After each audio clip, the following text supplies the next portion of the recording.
The One Law of the Universe, the Law of Love, is an essay in honor of all the ascended beings who are assisting us at this time.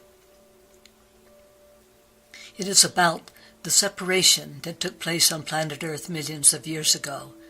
It is about the fall of mankind into duality, believing in good and evil, which has resulted in the planet itself being placed at risk.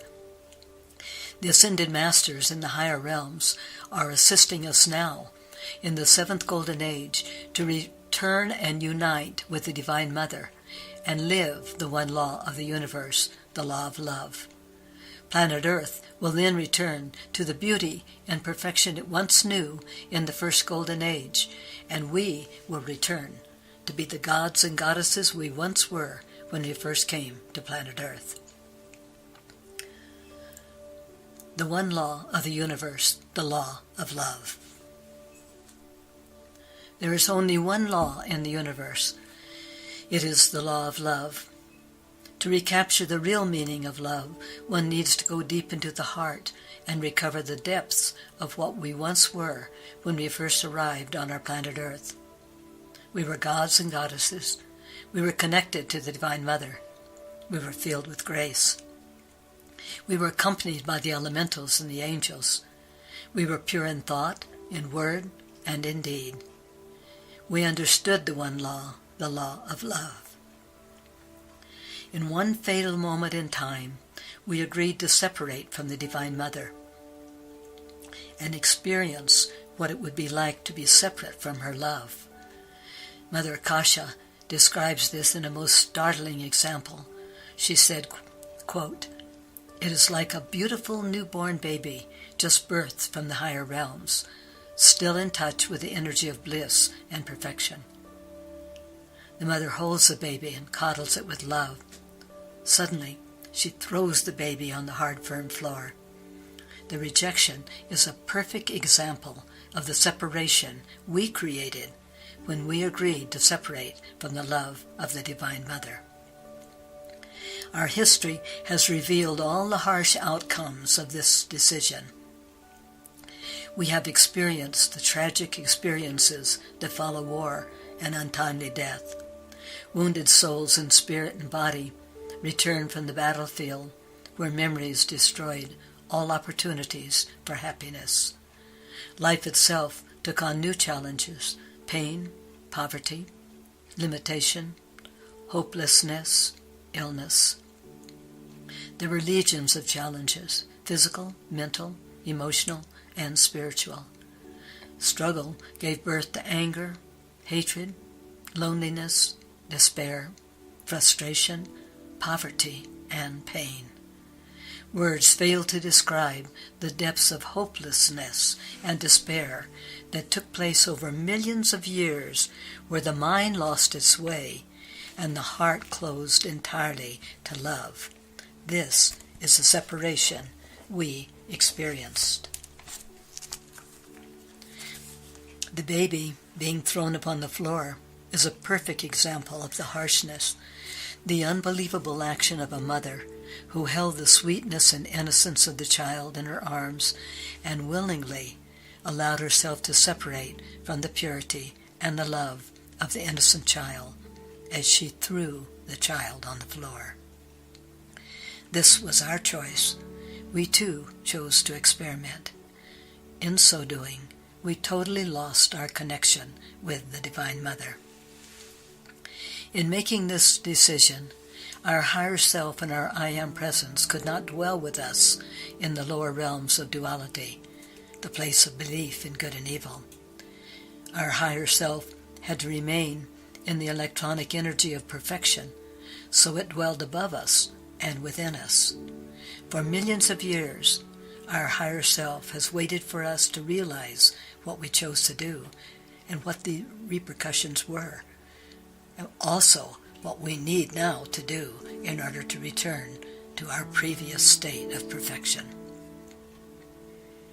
All of the ascended beings, the ascended masters, the avatars, the archangels, the Elohas, the goddesses, the arcs, the angels, the Elohim, All of those in the higher realm of light waited and watched to see when they could intervene and help us undo what we had created and help us restore the perfection we once knew in the first golden age. They stood in the foothills of our lives and watched. They waited until they saw a glimmer of hope, a potential where we could undo the chaos we had created. We had to connect with our I Am presence. We had to realize that the absence of love had removed all potential for spiritual growth, all potential for happiness, all potential for fulfilling our destiny. On December 22nd, 2012, the seventh golden age began. Mighty Helios, caretaker of our physical sun, allowed a small portion of perfection to peek through. Because of our density, our bodies could not accept too much light. We could only take in a little perfection. Each month a little more light was increased, and this has allowed the hearts of mankind to begin to undo what we have created millions of years ago, in our separation from the Divine Mother and our separation from love. Our feeling body and our mental body must be pure in order for our physical body to be strong and healthy. There are 144 qualities of love in our feeling body. To name a few: adoration, bravery, charity, courage, elegance, faith, freedom, generosity, gentleness, harmlessness, harmony, honor, illumination, immortality, integrity, justice, kindness, purity. And these are just a few of the qualities we are to emulate. Now there are babies coming into our planet, evolved little beings who are free of karma. They are awake in many ways we know not of. They are here to help us bring our planet back to what it once was, a golden age, a planet of peace, purity, and harmony. There are many souls who have journeyed through many lifetimes, and in their elder age they are aware that they have learned through pain and suffering, and that there is a doorway now to leave limitation and pain behind. They know it is time to take responsibility for what has taken place and to help restore our planet back to the beauty and perfection it once knew. There are also the young people who are bringing in new ideas, new technology, new dreams, new energies, a new brilliance of hope and perfection. Now we can face a moment of truth, the moment when we may look at the past and know that now we can hold the power, the intelligence, the will, and the desire to do what is required to bring about a change in all aspects of life that are not for the highest good for our planet and for mankind. The powers of nature and the forces of the elements are waiting for us to wake up and take responsibility for changing everything that needs to be changed, whether it is in government, in banking, in our food chain, in any other laws that are creating disharmony at this time. Anything that is not of perfection must be removed from the planet. All life must be acknowledged as sacred. All plant life, all animals, all land forms. We must manifest a world where the elementals and the angels can dwell with us and walk beside us, knowing that we can and that we will create a heaven on earth once again. Fallen as we are, we must leap across the void and land securely on our feet and know that all of the ascended beings in the higher realm are there to walk beside us and assist us. This is not an impossible dream. It is a reality. Turn back the pages of time and imagine what we once were, gods and goddesses, perfect beings. Our planet was a place of beauty. Our animals were loved, and cared for. Our waters were pristine and pure. Our landforms were lush and green, and our air was clear and wonderful. Every flower, every seed was filled with enzymes of perfection. Every tree towered above the earth, stretching heavenward in strength and power. The soil was rich with fertility. The gods and caretakers of our planet, mighty Helios, mighty Virgo, mighty Neptune, mighty Aries, were able to enhance the beauty of our world instead of dealing with all the problems that we have created. Even though our planet is small in context to the rest of the galaxies and the universe at large, it was meant to be heaven on earth. It was meant to be a place of loveliness, a place of love, a place of light, and we were to be creator beings. This still is our calling now. We are meant to fulfill our destiny as well as the destiny of the planet. The Divine Director has changed our name from being called humans to being called unascended beings. We thank the Divine Director for allowing us to release the energy of the human and move into a place where we desire to change, to grow, to evolve, and to become what we were always meant to be, ascended beings. Here we are today, unascended now, striving to become what our destiny calls us to be, gods and goddesses, as we once were. Mother Kasha said, as we are now, we could not withstand 5% of the divine love of the Mother.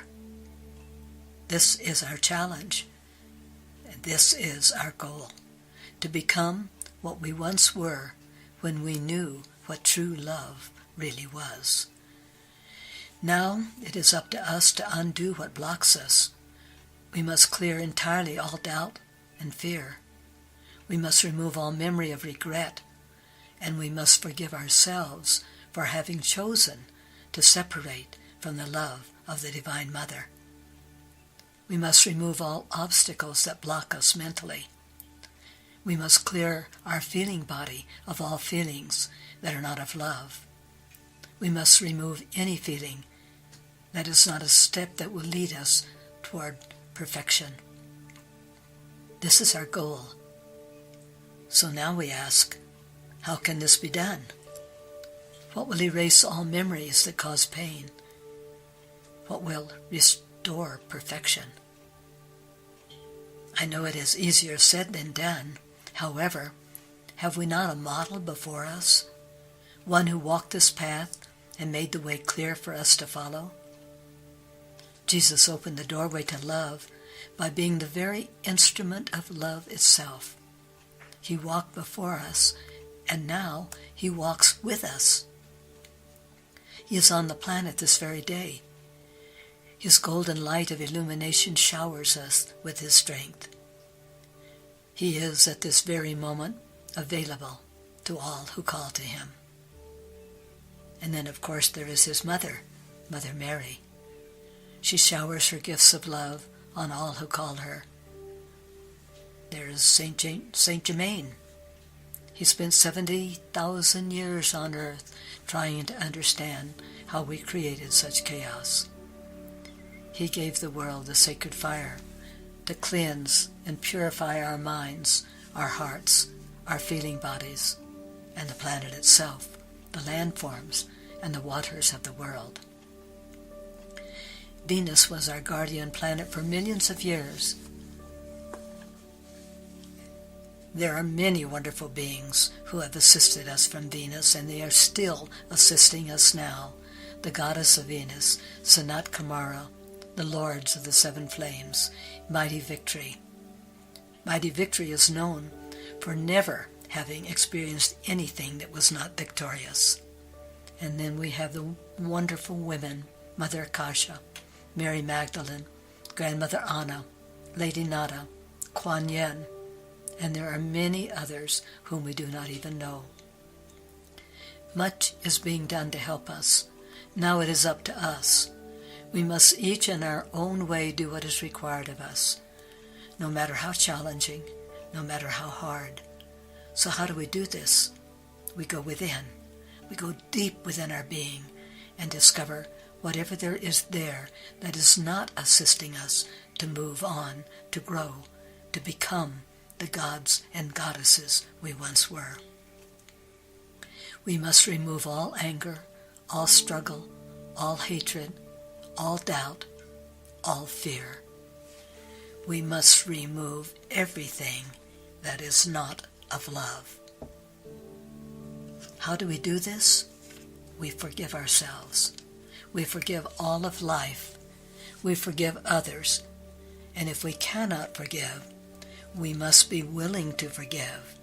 And we can ask Mother Akasha to forgive for us. She has already volunteered to do this. We need to empty ourselves of all judgment. We need to love ourselves, and we need to be grateful, knowing that we can make the changes necessary. Whatever it takes to restore perfection to our planet and to ourselves, we can accomplish. We must have the courage to be honest. Lord the Sun said, there are no small mistakes, no big mistakes. There are just mistakes that need to be released. Lord the Sun suggests that we choose peace. Peace is a holy place that shelters purity and love. Once anger and judgment are released, we may look into our mirror at home and say, I love you. I love you. I love you. Our soul will smile and know that we are on our way. There may be more to clear, but we are on our way to become what we once were, a god or a goddess. It is our privilege to undo what has been done. It is our responsibility to help restore America to be the light of the world. There is only one law in the universe. It is the law of love. May the seventh golden age restore this law, and may our beloved planet know once again the love of the Divine Mother. I wrote a poem entitled Forgiveness in honor of Mother Kasha, who has offered to help anyone who desires to forgive themselves. Forgiveness. I forgive myself and others and life itself. I accept myself and others in sickness and in health. I find new opportunities in poverty and wealth as I explore the infinite space within myself. Nothing can detain me.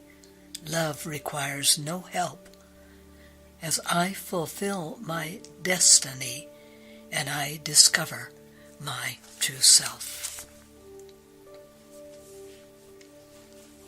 I also wrote another poem, The One Law of the Universe, in honor of Lord Maitreya. Lord Maitreya has emphasized the importance of recognizing the law of love as the only law of the universe. The one law of the universe.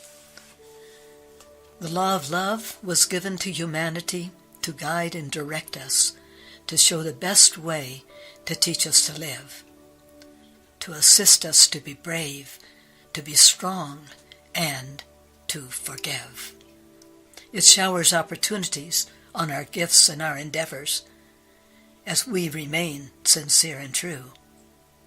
It shows us how to be holy in all we say and in all we do. The law is unchanging. It is filled with light. It guides and directs us to do what is right. It magnifies our opportunities to become all that we can be. It is the true essence of our destiny. I will conclude with the words, the one law of the universe is the law of love. May the seventh golden age be the law fulfilled.